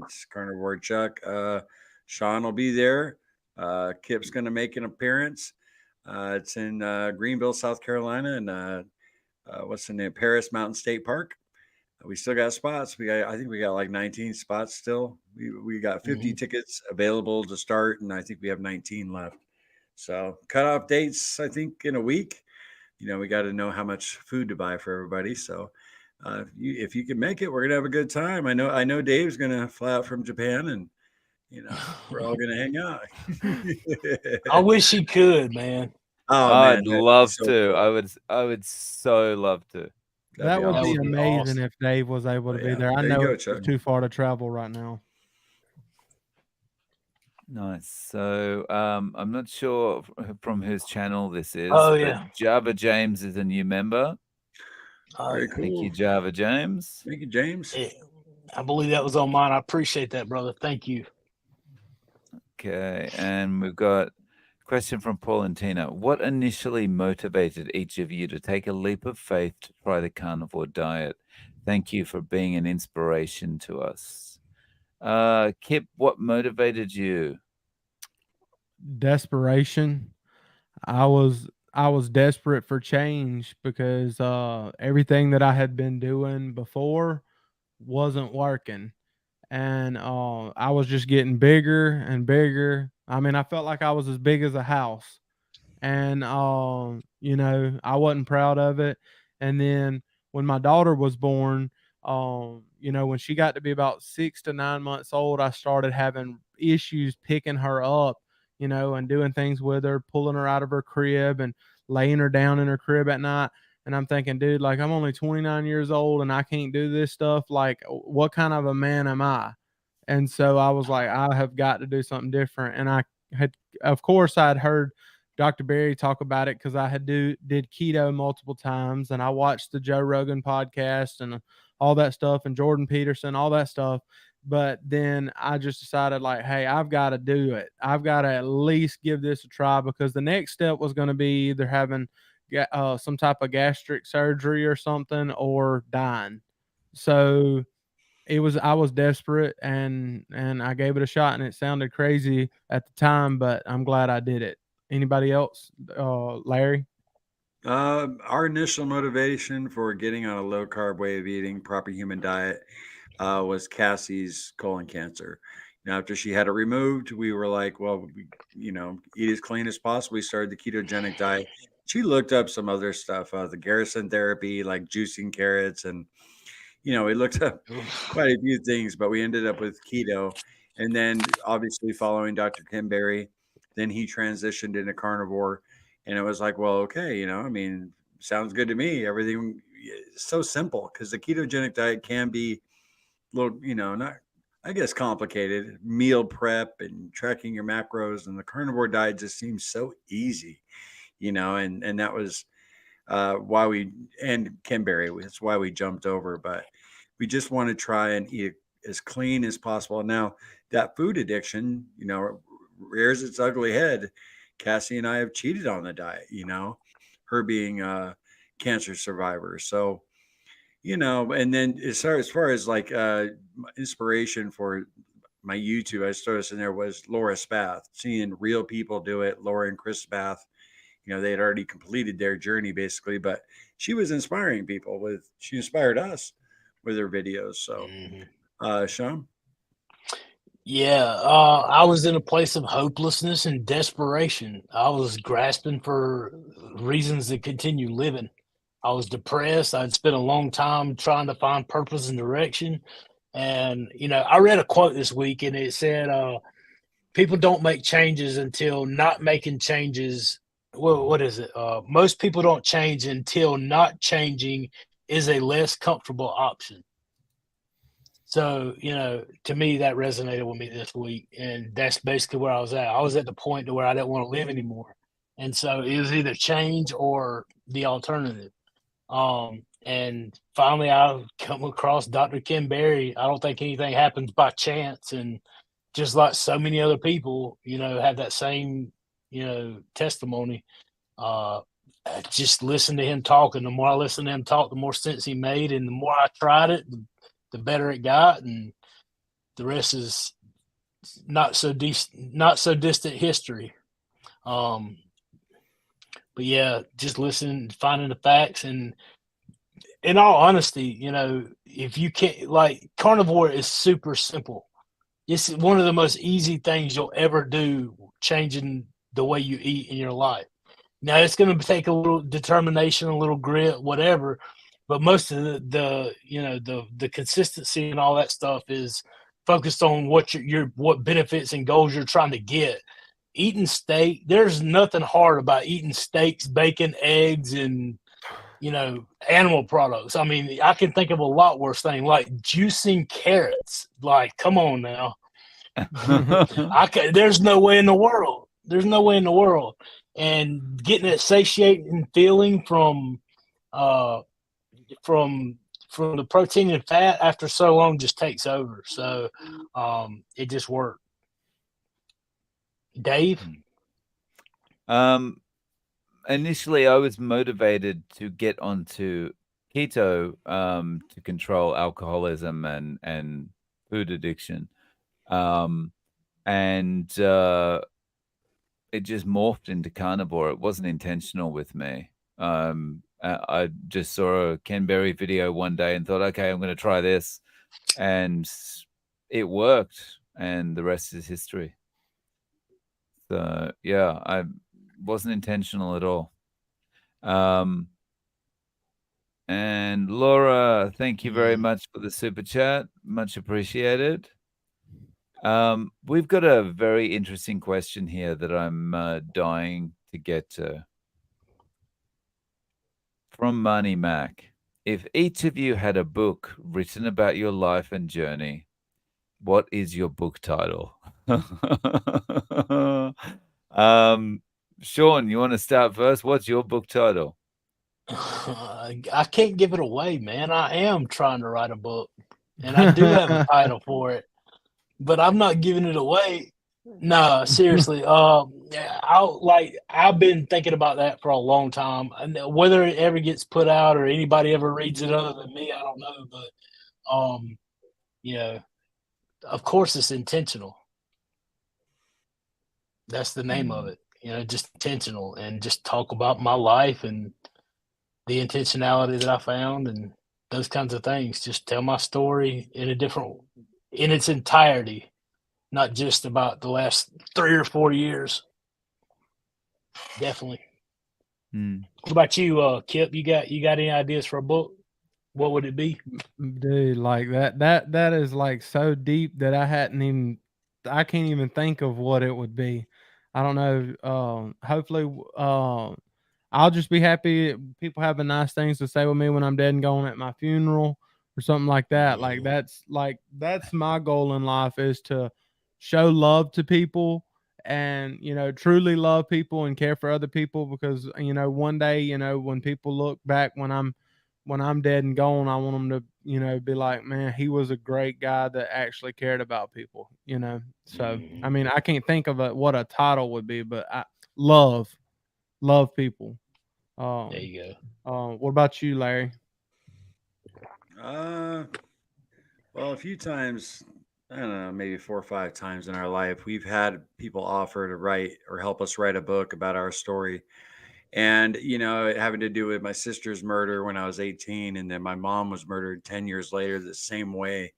And we were actually asked to write out titles, you know, and we just never went. We decided it was never the right time to put that story out there. But whenever we've discussed it in whatever circles we're in throughout our life, Cassie and I, because we don't talk about it a whole lot. Recently, we have on the channel, we actually revealed everything on the channel recently. But whenever we've done that, we always have people who, whatever circles we're in.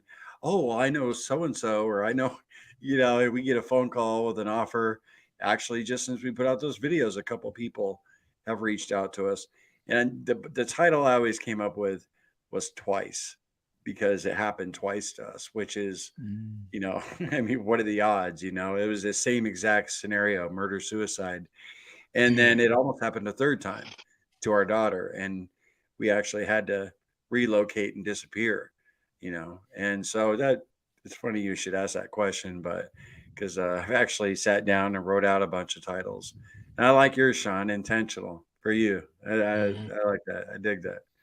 So there you go, Somebody buddy. just reminded me in the comments, so I'll share it. That sign on the wall that says "The fat in my family tree ends with me."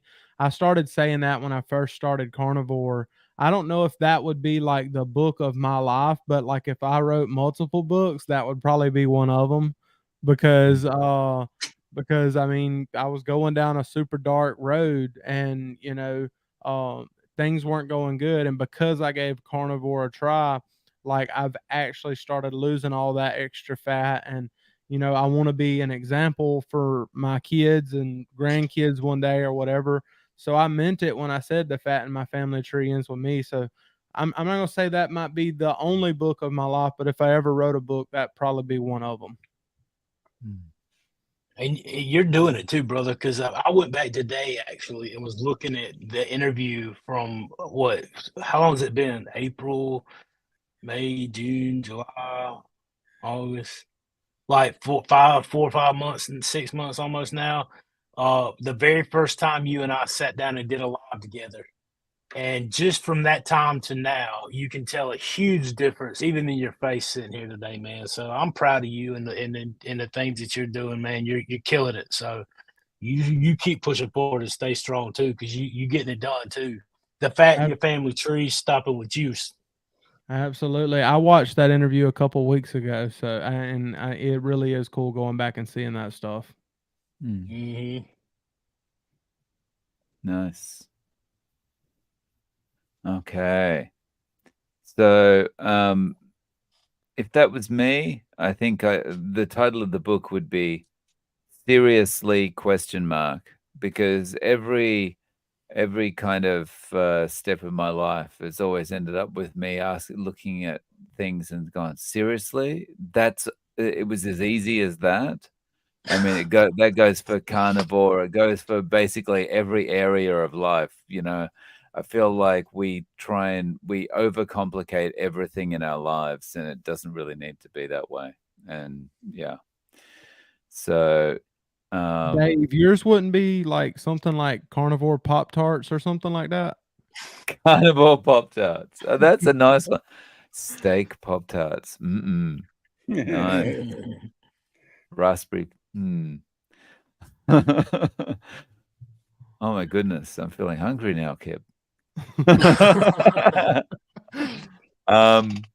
Okay, we've got another question here from where did it go? Here we go. Amber and Dan's Carnivore Live.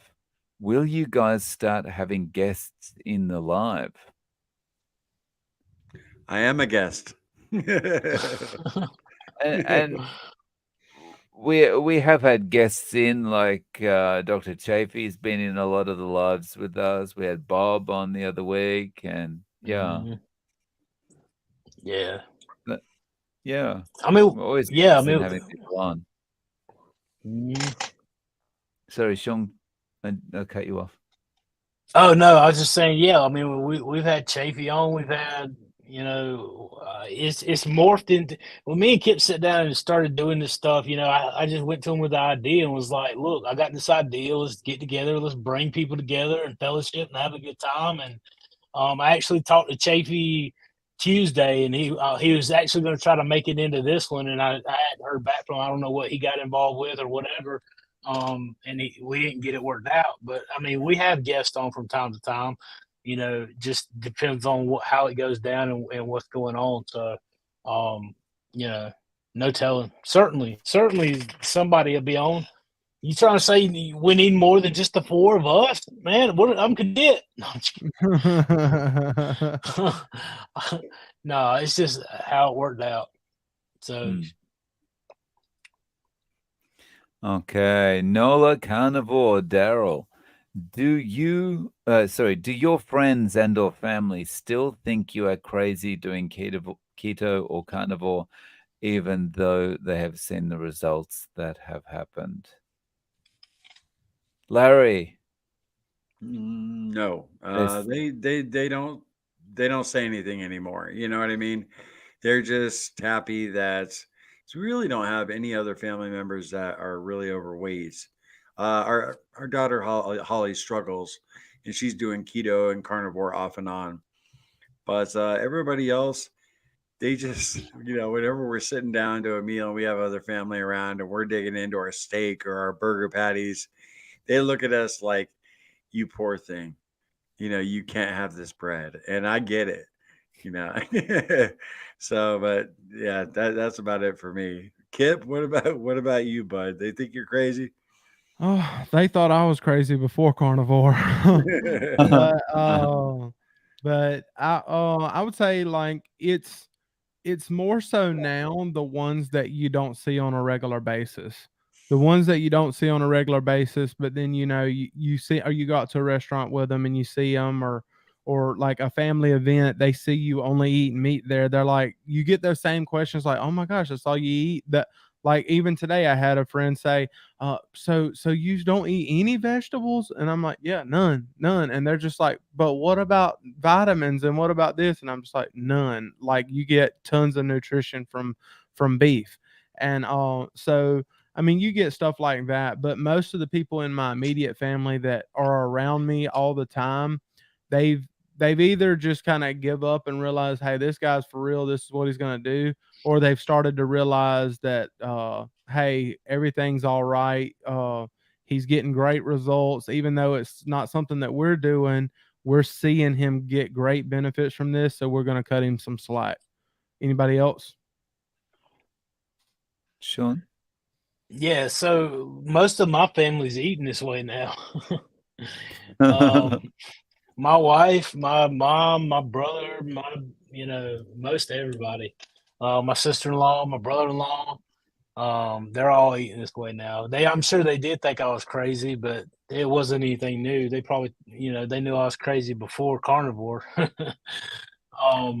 So, no big deal. Honestly, that's one thing I didn't really worry about, man. I guess it's hard for me to even understand. I mean, I understand, but like it's hard for me to relate in on that one area because it was so dark for me Like I was like, I'm doing this, and I don't care what the I don't care what it takes. Like this is what I'm doing. Period. Like there's not an excuse.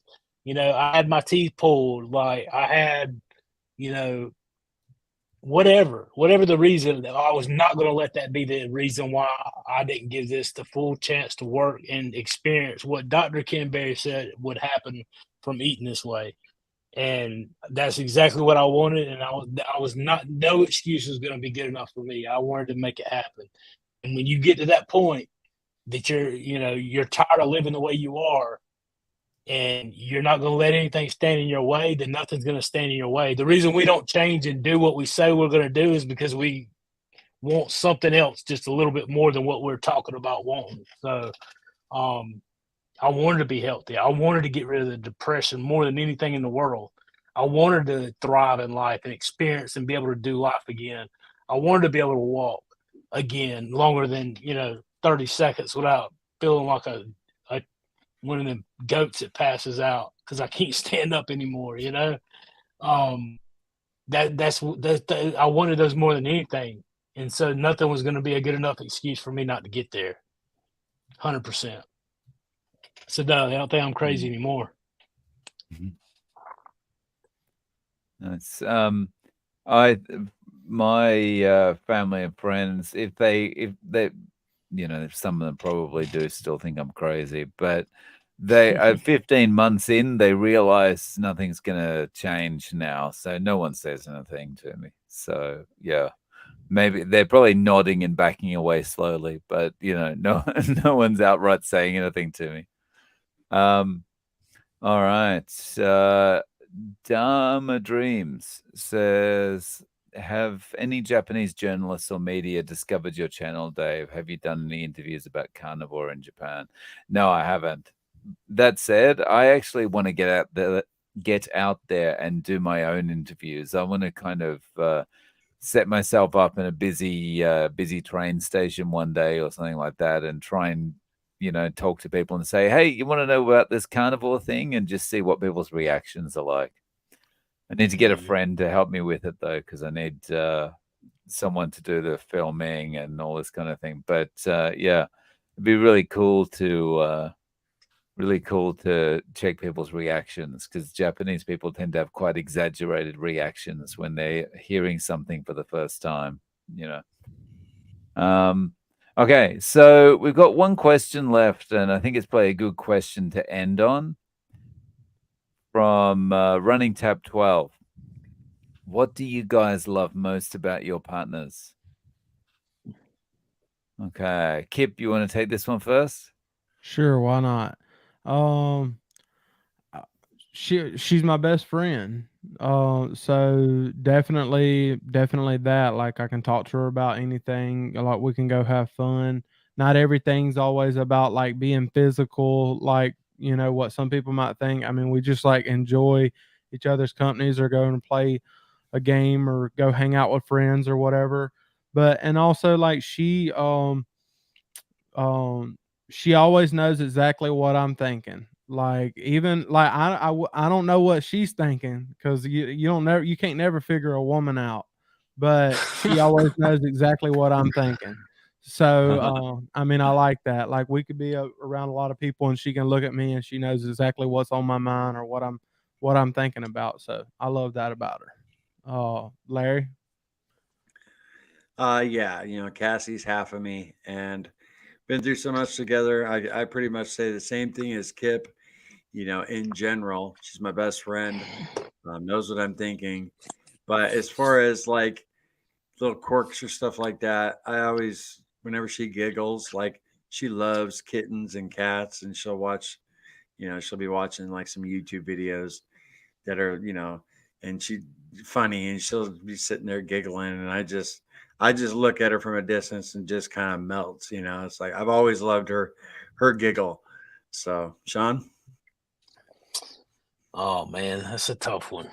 What I love her loyalty. I love her heart. I love her spirit. I love the way she looks at me whenever I say something dumb, which is very often. I love the way that she is, just I don't know. She's been everything to me. She's like I don't even know how to describe it honestly. Years ago, somebody said I heard a quote. Somebody said, "Don't marry the person you can live with. Marry the person you can't live without." And that's what I did. I couldn't live without her. I wouldn't want to. She's been the reason why I continued on for a long time. And I don't know. She inspires me. She's taught me how to love over years because a lot of times I didn't know how to love. She's got a heart for God, and I don't know. She's been more to me than I can really put into words. So, everything about my wife, Dave. Nice. Yeah, I've been using this time kind of thinking of the best way of putting this, but I guess the thing that comes to mind, it's along the lines of, supportive, even though, she thinks I'm crazy, right? But it's also like a kind of the way she's so good at knowing what I'm thinking and about being able to calm the situation down. If it's really hard to put into words. Yeah. It's I just love how she's very, very supportive. Yeah. And she keeps things very calm with very nice. Yeah. So I think that's a good one to end on. We've been going for almost 2 hours now. So, to everyone in the stream, thank you so much for joining us. Thank you so much for your questions. We really appreciate it very, very much. I love joining this live stream every week. It's a fantastic experience, and personally looking forward to catching up with you again next week. Sean, do you have any final words? Just to say thanks again for a great time, guys. I appreciate you guys. I love you guys, and like you said, I always look forward to it. Thank you to everybody in the crowd. If you haven't already, subscribe to the channel we're at. Hit that like button. Share this with a family member or a friend that you think would benefit from it. And we will look forward to seeing you guys next week. Until then, Larry, you got anything you want to mention before we close it out? Just want to say thank you, everybody, for watching. Thanks, you guys, for having me. Love you all. And Kit, take us out. Yeah, I mean, I just say I love all y'all guys, and I appreciate everybody that was being here. And it's a great community. I'm thankful to be a part of it.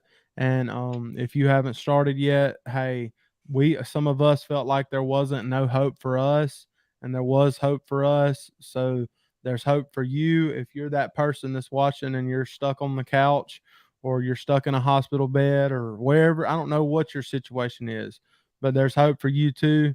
Just give it a try and eat the meat, and I think you'll be all right. You got anything, Dave? That's it. Look, guys, thank you so much, and looking forward to the next one. Cheers, guys. See Take ya. care, everybody. Take care.